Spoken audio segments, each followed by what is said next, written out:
Thank you once again for joining us. This is News Now. We're reaching you live from our news this year in Lagos, Nigeria.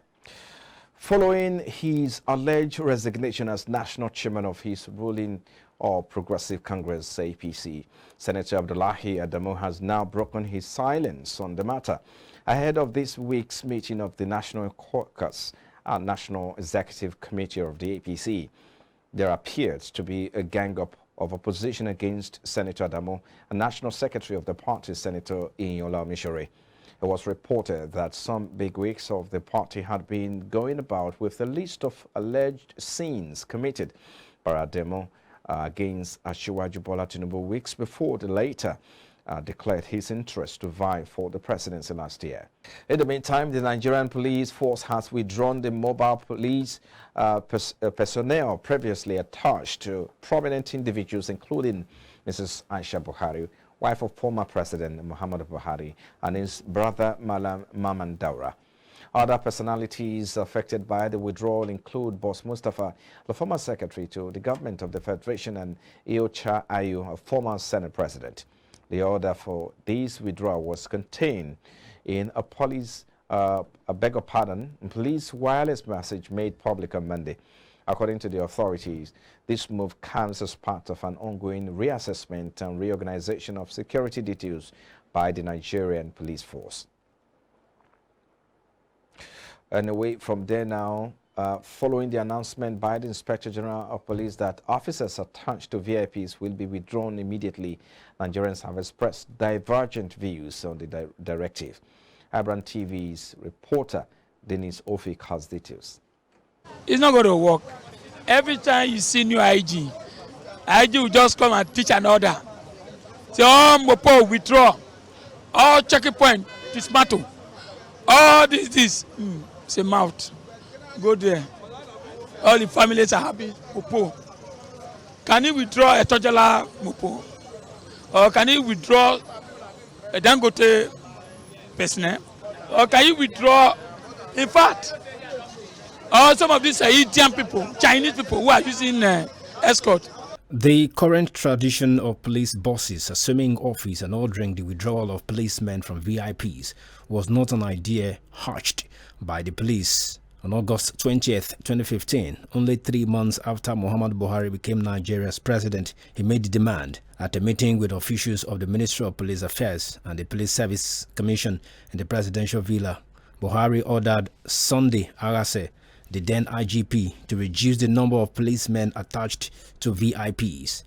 At a meeting with commissioners of police and other senior police officers at the force headquarters in Abuja on March 19, 2018, Ibrahim Idris, then IGP, made the same call for withdrawal of police officers from dignitaries.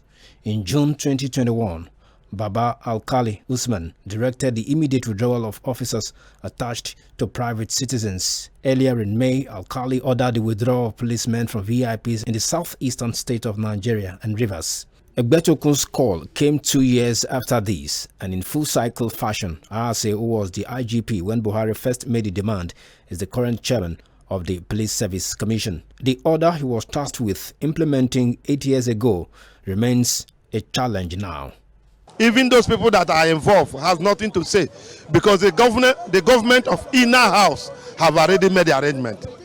And it's been planned. Even though you cry down to the presidency, he has nothing to say. We tell you, say, make the people in charge, which is aware. So it's very, very possible. So anybody coming out to tell us that it's not possible, we can't do that, because it just happened. Within 2-3 months past, Nigerians, we have seen what happened and what happened. We continue with it. So if they withdraw them, we continue with it. They leave them, we continue with it. That's the life we are living in this country. I don't think the police are what it takes to sustain it. Because we're in a society where you have strong men rather than strong institutions. This is not the first time the police authority will be tinkering with that idea or policy. It didn't work in the past, and I don't see it working currently.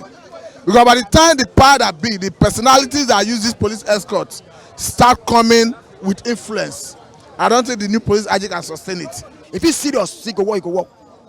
Now it is you that send and sign all these things to follow them. Understand me? It's them, the IG, that sign all these things to follow them. If they refuse to sign, to follow them, and they not authorize, then they go work. But if they want suppress them, with bribe and whatever, you know go work. But if they say they want to do it, it can work because nobody know who are them. It remains to be seen whether this call will follow in the same line as in other previous IGs. Dennis Ofik for iBrandTV News. And in the meantime, the House of Representatives on Monday commenced the screening of the service chiefs recently appointed by President Bola Tinubu. The screening committee was led by the majority leader of the House, Julius Ihobere. The service chiefs include Major General Christopher Musa, Chief of Defense Staff, Major General Taurid Lagbaja, Chief of Army Staff, Rear Admiral Emmanuel Ogala, Chief of Naval Staff, and AVM Hassan Abubakar, Chief of Air Staff. The chairman of the ad hoc committee of the House, Benjamin Benson, said members of the armed forces must adhere strictly to the provisions of the Appropriation Act and urged them to work in synergy by sharing intelligence. He further said the performances of the service chiefs will be reviewed by the National Assembly if they are confirmed. Major General Musa vowed that under his watch, the armed forces will protect the territorial integrity of the country and work in synergy. 7 children were rescued from an orphanage home engulfed by a domestic fire on Sunday afternoon. The children, all male, were rescued from a one-story building housing their orphanage located on Wole Madariola Street in Agoda area of Lagos State. The fire reportedly started when an air conditioning unit in the house experienced power surge. The Lagos State Emergency Management Agency said the 7 male children with age range between 1 and 7 were successfully rescued. No injuries or casualty were recorded in the incident, the Emergency Response Agency said in a statement by its spokesperson Nusa Okumbo.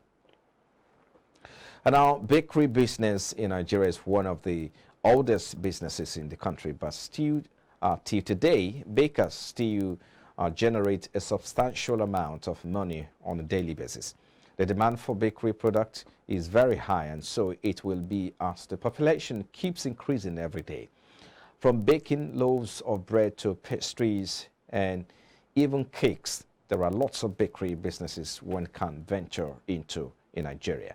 Bread bakery business in Nigeria is capital intensive, a reason during an interview section with one of the bakery attendants in Lagos, he expressed displeasure on the current hike in prices of baking ingredients and low profit turn-up.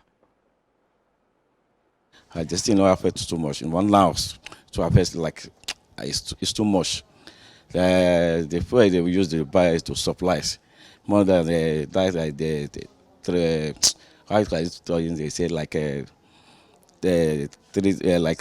something like double something. Like if you buy they use the like 10,000 before, now it's like 30,000 naira. They use like a week now. All the flour self now, they don't hide the money. And all the individuals self, they hide the money. That's why they affect us too much. Before they come out the sausage, well, the thing itself is still high. Before you come out the sausage. So before, how much they buy before is 6,000 naira per bag. Now it's 34,000 naira, 33,000 naira. You sell it now. That's why the thing affects us too much. So let's talk about the sugar. Of course, you use sugar. The sugar itself now the same thing. The sugar before is like 8,000 per bag now. Now it's like 32,000 per bag now. That's everything will affect us.